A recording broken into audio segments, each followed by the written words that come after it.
voyez, ce matin, j'ai beaucoup d'ail donc et d'oignons, mais l'ail commençait un petit peu à s'abîmer, mais toutes mes têtes d'ail. Donc j'ai eu peur un petit peu qu'elles s'abîment avec ces grosses chaleurs, malgré que j'essaie de les mettre le plus au frais possible.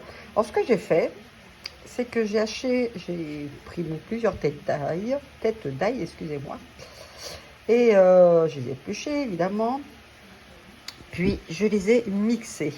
Voilà, j'ai mixé, j'ai pris un petit mixeur, hein, voilà. Un petit mixeur plongeant. Voilà, voilà, voilà. Un petit mixeur plongeant. Et j'en ai fait un bon pot, vous voyez, avec de l'huile d'olive en plus. Alors, on dirait que tout est mixé, c'est de la crème. Non, c'est par endroits, d'accord. Plus au fond, ici, donc il y avait plus de la crème, mais au milieu, il y a plus des morceaux. J'ai fait ça avec de l'huile d'olive. Et après, je mets ça au frigo et je mettrai même dans des... Pour l'instant, j'ai pas envie...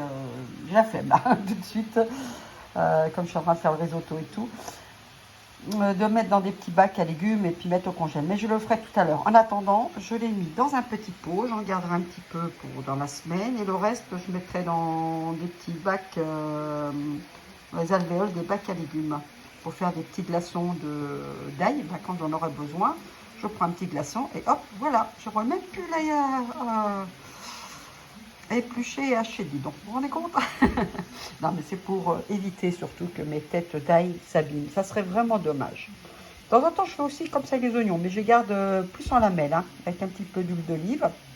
Comme ça, il n'y a pas trop d'eau qui cristallise quand je les congèle.